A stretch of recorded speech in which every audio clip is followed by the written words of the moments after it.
Open the Gospel of Matthew, and you are immediately confronted with a list that most modern readers hastily skip, a genealogy. It is a dense, rhythmic cadence of ancient Jewish names, a genealogical ledger meticulously recording the royal bloodline of the anticipated Messiah. By all cultural standards of the first century, it was supposed to be a flawless document, an unblemished record tracing the pure, royal DNA of patriarchs and kings. But if you stop rushing, if you pull out a magnifying glass and examine the early branches of this family tree, you will find a glaring, scandalous anomaly. A theological time bomb is planted right there in the opening lines of the New Testament. You see a name that defies every law of religious purity. She is not an Israelite. She possesses no priestly lineage. She has never celebrated a Passover, and she knows absolutely nothing of the Torah. Worse yet, she is a prostitute. And perhaps most terrifying of all, she is a citizen of the very first city on the face of the earth marked by God for absolute, unmitigated destruction. Her name is Rahab. A Canaanite woman of the night.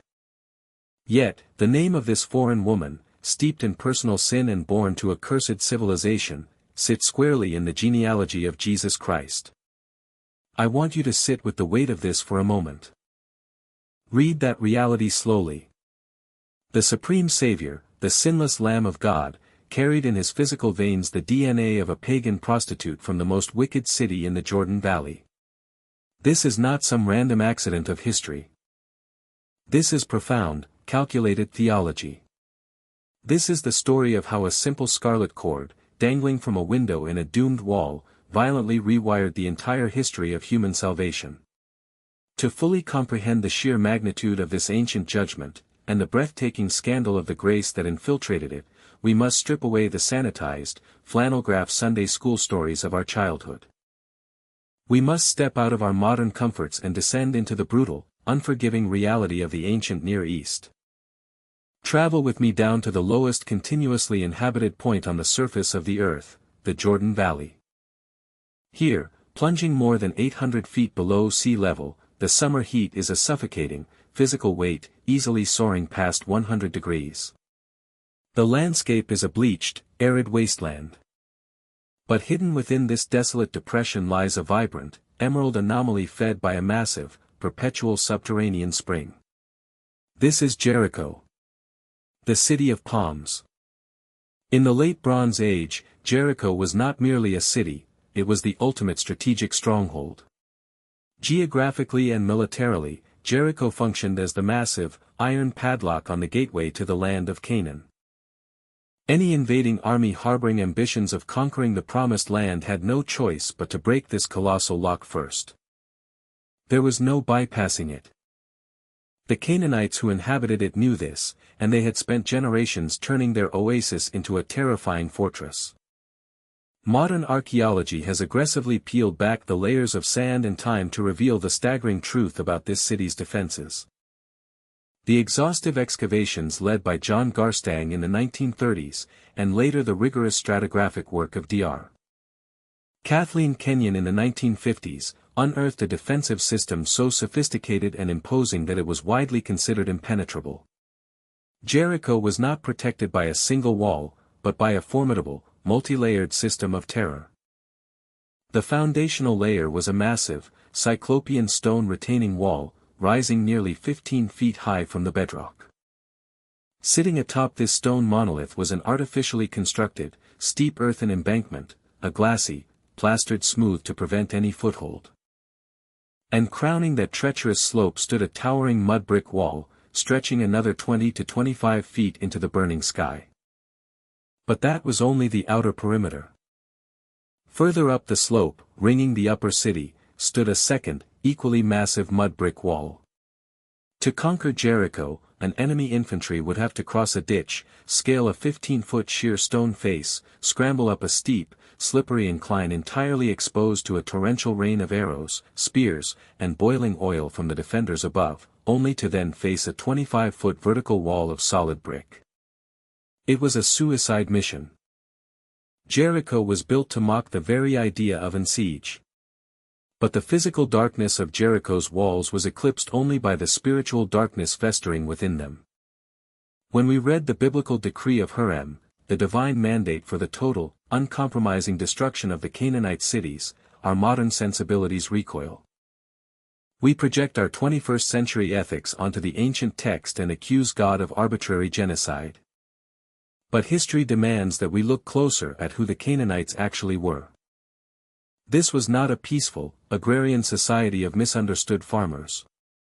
The Canaanite religious system was a mechanized nightmare of human depravity.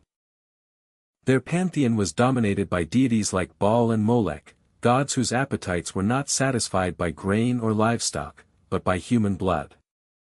Archaeological excavations across the Levant have uncovered the horrifying physical evidence of this theology: foundation sacrifices where the bones of infants are found sealed inside jars beneath the walls of homes to bring luck, and vast precincts dedicated to cultic prostitution.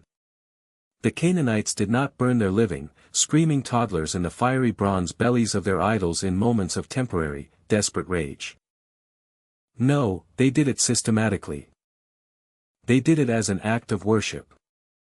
It was culturally sanctioned, religiously mandated slaughter of the most innocent, woven into the very fabric of their economy and agriculture. For over 400 years, while Israel was enslaved in Egypt, God had stayed his hand of judgment. In Genesis 15, God explicitly told Abraham that his descendants would not take the land immediately because the iniquity of the Amorites is not yet complete. God waited. He gave a brutal, blood-soaked civilization 4 centuries to turn away from the fire pits of Molech. But they did not. The ledger of human agency was finally full.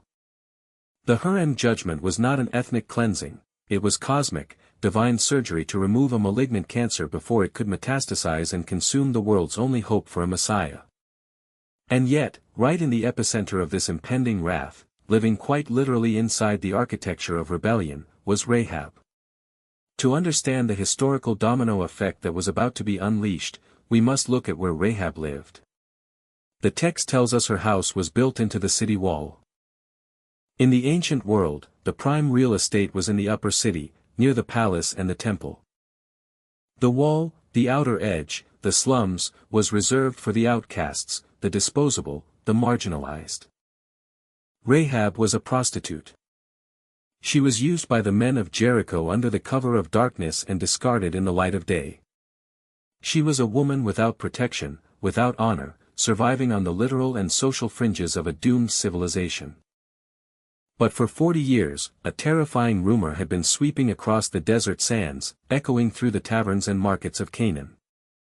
It was a story of a slave god named Yahweh who had humiliated the mighty pantheon of Egypt. A god who had torn the Red Sea in half, swallowing Pharaoh's elite chariots whole. A god who had recently annihilated the fierce Amorite kings, Sihon and Og, on the other side of the Jordan. The people of Jericho were paralyzed by fear. Their hearts, the biblical text notes, had melted. But here is the critical pivot of history, the moment where the core of sin is exposed. Sin, ultimately, is not about the geography of your birth or the blood in your veins, it is about the posture of your will. It is about a repeated, defiant choice. The king of Jericho and his military commanders heard the exact same reports of Yahweh's supreme power. Their response was to double down on their rebellion. They shut the massive gates of iron and wood. They chose to trust in the thickness of their mud-brick walls rather than bow to the God of the universe. They chose their pride over their preservation. Rahab, however, heard the exact same reports, but she made a drastically different calculation. When Joshua secretly dispatched 2 spies to reconnoiter the fortress, they inevitably found their way to the outer wall, to the house of the prostitute. It was a logical tactical move. A brothel is the perfect place for foreigners to blend in and gather intelligence. But the king's intelligence network was sharp. The royal guards arrived, violently pounding on Rahab's door, demanding she surrender the Israelite spies. This is the precipice. Sit with the intense gravity of this single moment. If Rahab hands the men over, she is a patriot. she will be rewarded by the king. If she hides them and is discovered, it is high treason. She and her entire family will be tortured and flayed alive. She takes the spies up to her roof and hides them beneath stalks of flax drying in the sun. She looks at the king's men, points a finger out into the gathering dark, and lies to their faces, sending the royal guard on a wild goose chase toward the fords of the Jordan. Why? Why would a pagan woman risk her life for the agents of a foreign army intent on her city's annihilation? Because Rahab understood something the kings of Canaan did not. When the coast is clear, she goes up to the roof, and in the stillness of the desert night, this marginalized, uneducated prostitute delivers the most profound, articulate confession of theology found in the entire book of Joshua. She says to the spies, "I know that the Lord has given you the land, for the Lord your God, He is God in heaven above and on the earth beneath." Read that again. I know that Yahweh is God in heaven above and on the earth beneath. She doesn't just recognize Yahweh as a tribal deity who happens to be stronger than Baal. She recognizes him as the sovereign creator of the cosmos. In a culture of thousands of localized gods, this is a staggering declaration of monotheistic faith. Rahab commits treason against her earthly city because she has already sworn allegiance to the kingdom of heaven. She begs for a covenant. She asks that, when the inevitable judgment falls, she and her father's house might be spared. The spies agree, but they give her a specific, binding condition. They hand her a rope. A scarlet cord. They tell her she must bind this red thread in the very window through which she is letting them escape down the outer wall. If the red cord is in the window, anyone inside the house will be protected by the blood oath of the Israelites. If anyone steps outside the doors of that house into the street, their blood is on their own head. The Hebrew word used here for that scarlet cord is tikvah. Fascinatingly, Tikvah literally translates to a cord or a rope, but throughout the rest of the Old Testament, the exact same word is translated as hope. This red rope was her literal, tangible, bleeding red hope hanging against the bleak, gray expanse of the Canaanite wall. Days pass. The psychological warfare begins. For 6 days, the Israelite army does not launch a single arrow. They do not build siege ramps or battering rams. They simply march around the city in deafening, ominous silence, save for the haunting blast of 7 ram's horn trumpets, the shofars, carried by the priests preceding the Ark of the Covenant. Inside the city, the tension must have been unbearable. You can imagine Rahab, huddled in her room, her family clutching each other, staring at that thin red rope as the vibrations of 1,000,000 marching feet shook the dust from their ceiling. Then comes the 7th day. 7 circuits around the city. A long, sustained blast of the shofar. A thunderous battle cry from the lungs of a nation. And then, the earth shattered. Archaeology tells a story of this destruction that sends chills down the spine of secular historians. The geological fault line that runs directly beneath the Jordan Valley violently ruptured. But it was not a random earthquake. The timing was miraculously precise. Kathleen Kenyon's excavations revealed a startling detail about the destruction layer of Jericho. The massive mud brick walls did not fall inward, as they would from a battering ram. They fell outward, violently tumbling down the steep embankment, creating an instant, perfect ramp of rubble. The Israelites did not have to scale the walls, they literally walked straight up the collapsed debris into the city. The fortress had committed suicide. Fire consumed the city. The Herem judgment was executed with terrifying completeness. But history is not merely a ledger of wrath, it is a canvas for mercy. In the midst of the smoke, the ash, and the screams of a dying civilization, one section of the outer wall remained inexplicably intact. German archaeological teams excavating the northern stretch of the ancient Tell actually found a small portion of the mud brick wall that had not fallen, with houses built right into it. Imagine the scene through the eyes of Joshua's vanguard. As the dust of the collapsed fortress begins to settle, silhouetted against the devastation, a single, fragile scarlet thread hangs motionless in the stagnant air.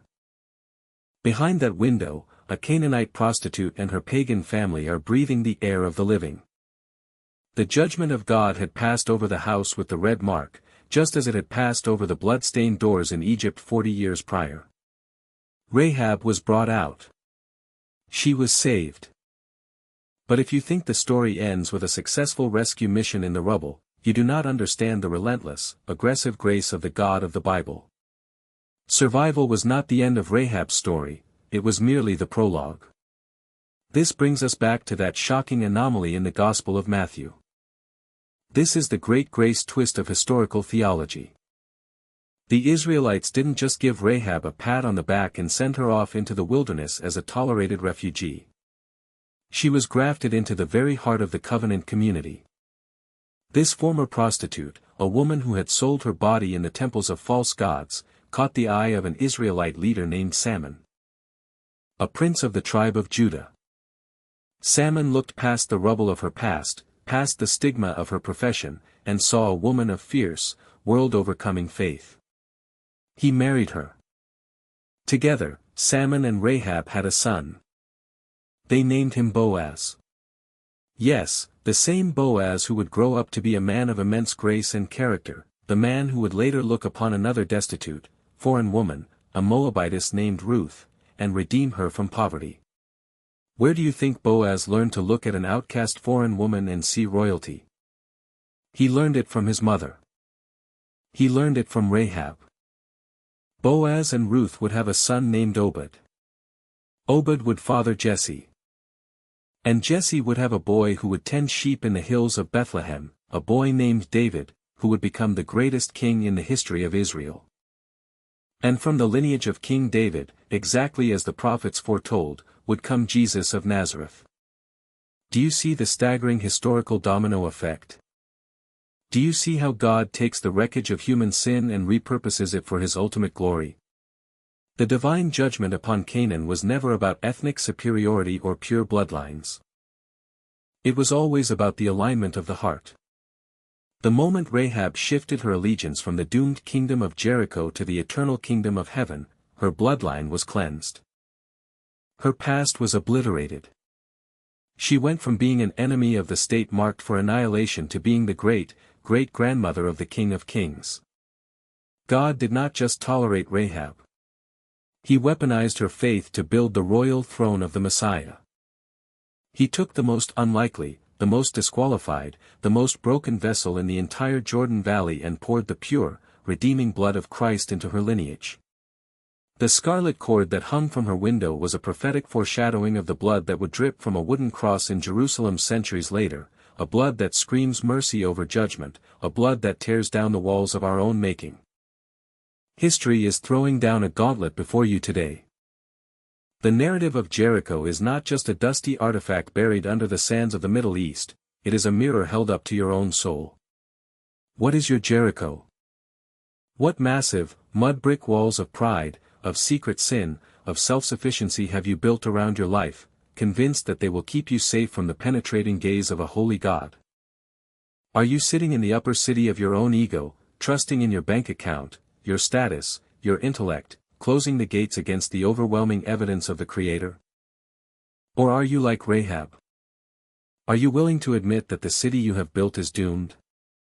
Are you willing to look at the wreckage of your own choices, the shame, the compromises, the labels the world has placed on you, and realize that you cannot save yourself? The grace of God is not for the put-together, the religiously pure, or the historically untainted. The grace of God is for the desperate. It is for those who are willing to commit treason against their own ego and fall upon the mercy of the King. A door has been opened. A scarlet cord has been hung out the window of history. The invitation that was offered to a Canaanite outcast over 3,000 years ago is the exact same invitation echoing in your ears right now. Will you trust it? Will you tie your life to the blood of the Messiah, or will you go down with the walls of your own rebellion?